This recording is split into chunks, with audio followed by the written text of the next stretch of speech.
Bonsoir à toutes et à tous et merci de rester fidèles au programme du soir. C'est une nouvelle bienvenue dans Regard Croisé, le 5e et dernier numéro de cette semaine. Encore 4 sujets à aborder avec nos invités. Nous parlerons d'abord de la Côte d'Ivoire présidentielle, plus précisément. Tidjane Thiam renonce à sa nationalité française.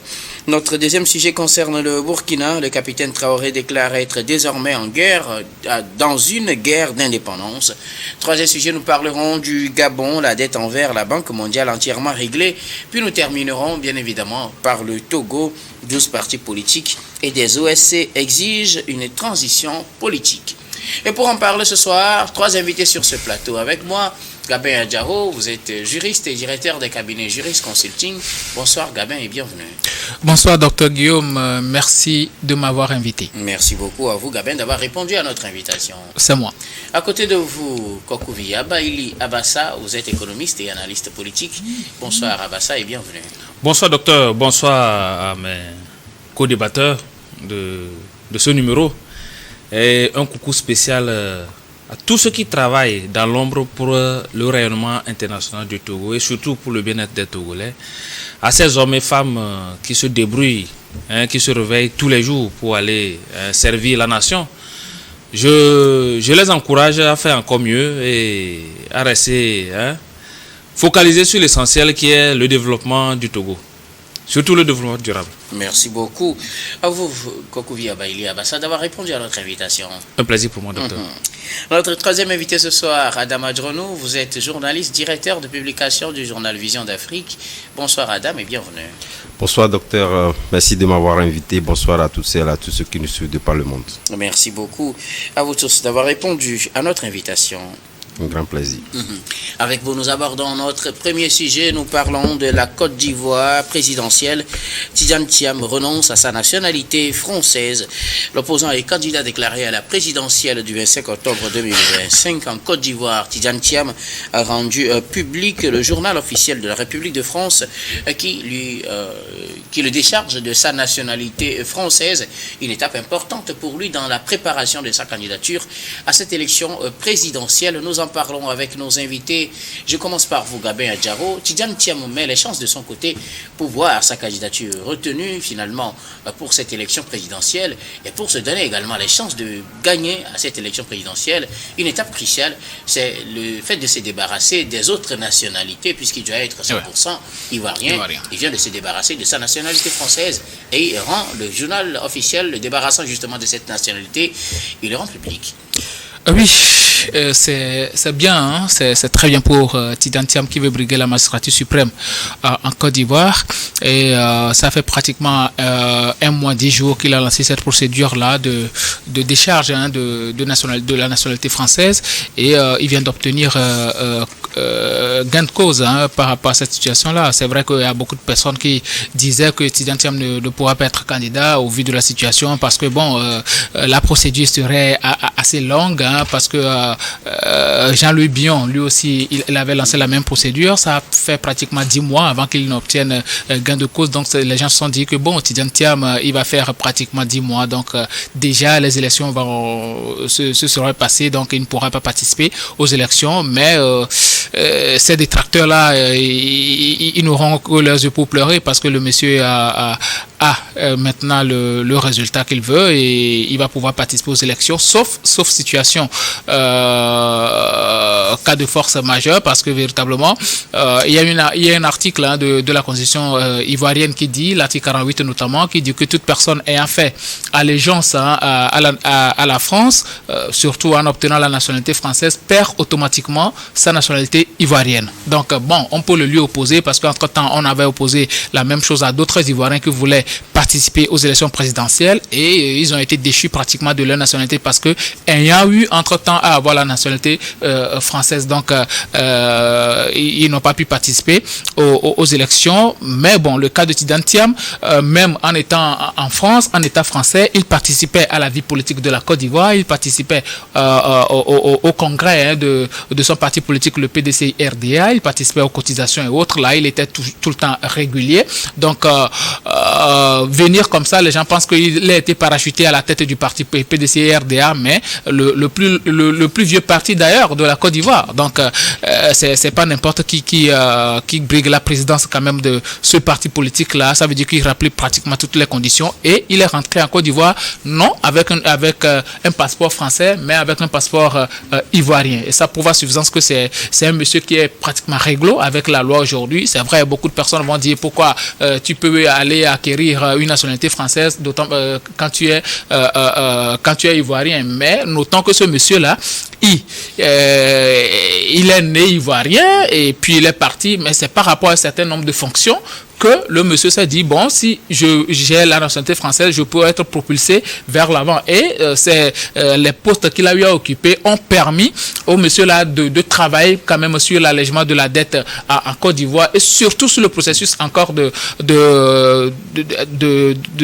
financement ou bien pour que les institutions de Bretton Woods continuent à supporter la Côte d'Ivoire, notons que la Côte d'Ivoire a traversé des crises et ça forcément a joué sur l'économie ivoirienne. Donc Tidiane Thiam, même en étant à l'étranger depuis 23 ans, continuait pas à travailler pour le bien-être de la Côte d'Ivoire et pour le bien-être des Ivoiriens. Donc maintenant, il vient dans l'arène politique, il s'est déchargé de sa nationalité française, il est actuellement exclusivement ivoirien, même si on attend le Conseil constitutionnel de la Côte d'Ivoire qui va se prononcer sur sa nationalité exclusivement ivoirienne, parce que vous savez, l'article 48 certes existe, mais avoir la nationalité ivoirienne ne fait pas de toi un Ivoirien, parce que ils disent que c'est une présomption. C'est une présomption de nationalité que tu as. Donc maintenant, c'est aux hommes de loi, c'est la Cour constitutionnelle de statuer véritablement que tu es exclusivement ivoirien. Donc on attend ce que la Cour constitutionnelle va dire, mais je pense que c'est très bien parti déjà pour M. Tidiane Thiam, d'autant plus que son nom figure déjà sur la liste provisoire de la CEI. Merci beaucoup à vous, Gabin Adjaro. Et justement, l'article 55 de la Constitution ivoirienne indique qu'il faut être exclusivement de nationalité ivoirienne, né de père ou de mère d'origine ivoirienne pour pouvoir briguer la magistrature suprême. La nationalité qui pourrait lui causer des ennuis, c'est la nationalité française dont il vient de se débarrasser. Kokoubia Baïli Abassa, Tidiane Thiam du PDCI a renoncé à sa nationalité française. C'est officiel. Cela a été publié au journal officiel ce jeudi et lui, il le rend public. Oui, heureux à lui et son équipe d'avoir obtenu gain de cause de cette procédure qu'il a lancée déjà le 7 février. Pour renoncer à sa nationalité. Vraiment, le dossier allait très rapidement. La requête a été prise en compte déjà le 3 mars. Et aujourd'hui, c'est-à-dire qu'hier le 20, déjà au journal officiel, il perd vraiment sa nationalité française. Donc, j'aimerais rassurer M. Gabin que automatiquement, il devient exclusivement ivoirien, puisqu'il n'a plus autre nationalité. Et c'est ce qui est dit dans la loi. C'est un apatride, selon les Ivoiriens actuellement, parce que la Cour constitutionnelle vous savez, ce débat a crispé la vie de politique des Ivoiriens. Je ne leur souhaite pas de retomber dans cette histoire d'ivoirité qui a causé des morts, vraiment des dégâts à la Côte d'Ivoire. Et a coûté des candidatures effectivement des candidatures à certaines personnalités politiques et même de blocage même de la vie politique de la Côte d'Ivoire à un moment donné où il faut aller un peu partout pour aller pour assister à des négociations, participer à des négociations afin de trouver des compromis. Aujourd'hui, je pense que ce débat ne peut plus, doit être dépassé. Ce débat doit être dépassé, l'histoire d'ivoirité doit être dépassée. Étant donné que la Constitution dit que si quelqu'un veut candidater pour la présidentielle en Côte d'Ivoire, doit être exclusivement de nationalité ivoirienne. M. Tidiane Thiam aujourd'hui a perdu sa nationalité française comme M. Louis Bion, son rival au sein de leur parti politique, PDCI RDA, qui aussi a perdu sa nationalité française tout récemment. Donc je pense que ces deux personnalités de ce grand parti politique que je respecte beaucoup ont la possibilité désormais de candidater pour l'élection présidentielle en Côte d'Ivoire. L'élection présidentielle qui vraiment tout part en flèche un peu partout. je pense que cette histoire d'ivoirité sur ces deux personnalités ne poseront pas de problème. Je le souhaite vivement pour tous les Ivoiriens. Et la vie politique ivoirienne, ça nous intéresse tous, parce que si la Côte d'Ivoire a un problème, c'est que ça a des répercussions directement sur nos économies, sur nos pays.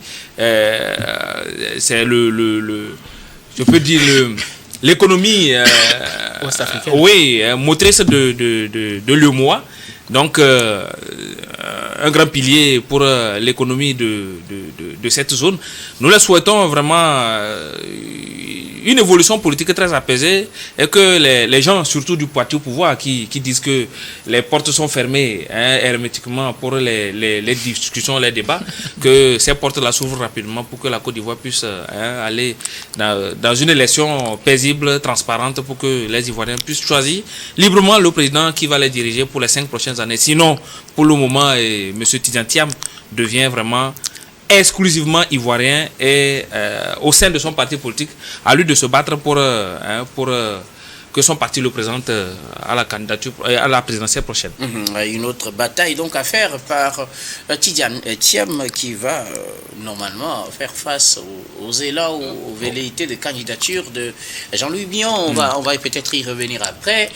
Pour le moment, il s'est officiellement débarrassé de sa nationalité française. L'acte officiel a été publié au journal officiel de la République française et Tidiane Thiam le rend public. Il est finalement, si on doit se tenir aux faits juridiques, exclusivement ivoirien désormais, Adam. Naturellement, vous savez, lorsque vous aspirez à diriger une nation, il faudrait donc respecter les règles du jeu. C'est vrai que l'on a encore les souvenirs des douloureux événements que la Côte d'Ivoire a connus. Mais lorsque nous décryptons de fond en comble ces événements-là, il n'en demeure pas moins de constater qu'en réalité, les acteurs politiques également en ont pour quelque chose.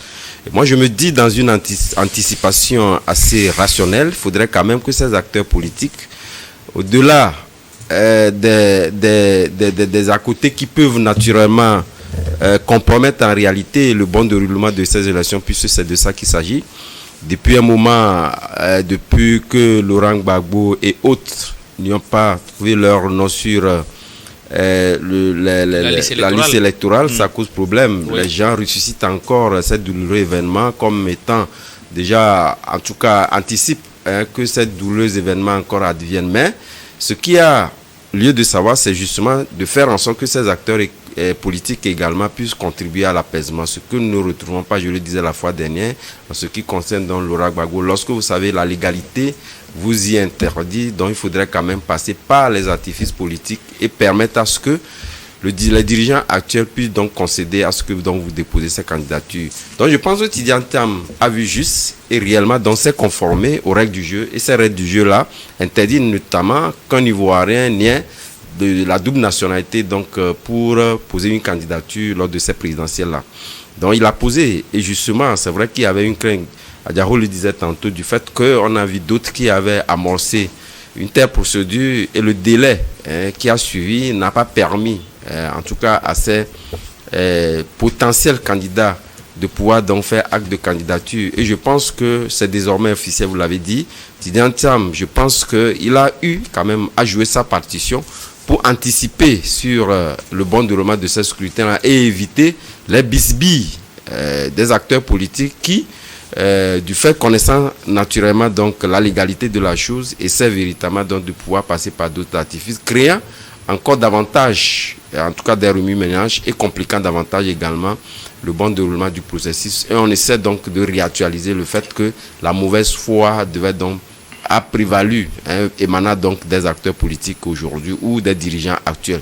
Donc je pense que il a montré la voie, même si aujourd'hui son parti essaie d'interpeller Alassane Ouattara, de pouvoir donc trouver des voies et moyens pour permettre à ce que tous les candidats qui aspirent, en tout cas faire acte de candidature, puissent donc le faire librement. Je pense que Tidiane Thiam, lui, a anticipé et en évitant que les acteurs politiques puissent encore s'entremêler. Donc désormais, il n'y a plus de barrière devant Tidiane Thiam. Il va être candidat et je pense que s'il a pu pu quand même trouver. La Cour constitutionnelle. Non, il a pu trouver quand même déjà, parce qu'il y a des éléments à notre possession pour le dire, parce que quelque part, ce qui bloquait en réalité, c'est de ne pas retrouver ton nom sur la liste électorale. Parce qu'avant de faire acte de candidature, il faut d'abord être électeur. Donc je pense qu'étant donné qu'il est électeur, on peut plus ou moins déjà, à 80 ou 60% dire qu'il pourrait, en dépit de certains éléments encore, qu'on pouvait quand même faire ressurgir pour bloquer cette candidature. Déjà, lui, là, quand même montré la voie. Je pense que la légalité va prévaloir. Et cette légalité, que moi j'appelle les acteurs politiques, à pouvoir faire en sorte qu'on puisse donc déblayer déjà la voie et éviter que les acteurs politiques ne s'entremêlent avant le début même du vrai jeu. Merci beaucoup. Gabin, vous voulez ajouter quelque chose, mais rapidement. Oui, vous savez, moi, je suis un peu inquiet par rapport au fait qu'on n'accepte pas la candidature de Tidjane Thiam, parce que vous savez, Alassane Ouattara, c'est quelqu'un qui craint véritablement la compétition. Il craint la compétition au point où, à chaque fois qu'il doit participer aux élections présidentielles, il écarte les adversaires les plus coriaces. On a vu en 2010, on a même demandé à recompter les voix pour Laurent Gbagbo, mais il a refusé. En 2015, il s'est créé un candidat, à savoir le candidat de l'ex-FPI, Afin Guessan. Il a participé aux élections avec Afin Guessan. Et en 2020, il a participé aux élections avec Kwadio Kobena Kakabe. Donc voilà des candidats qui se trouvent pour participer aux élections. Donc moi, je crains fortement que cet article 48 de la Constitution ivoirienne ne soit utilisé contre M. Tidjane Thiam, parce que depuis lors, les sbires de M. Alassane Ouattara ne font qu'évoquer cette situation-là par rapport au fait que non, il a fait allégeance à la nationalité française, donc du coup, il perd automatiquement la nationalité ivoirienne, ainsi de suite. Donc, pour l'apaisement, tel que l'a dit mes amis, pour l'apaisement, il va falloir qu'on accepte la candidature de M. Tidjane Thiam pour qu'on participe à ces élections-là, et surtout qu'on inscrive aussi le nom de M. Laurent Gbagbo sur la liste électorale. Merci beaucoup à vous tous pour vos contributions. Nous allons marquer la première pause, mais on reviendra tout à l'heure pour la suite de cette émission.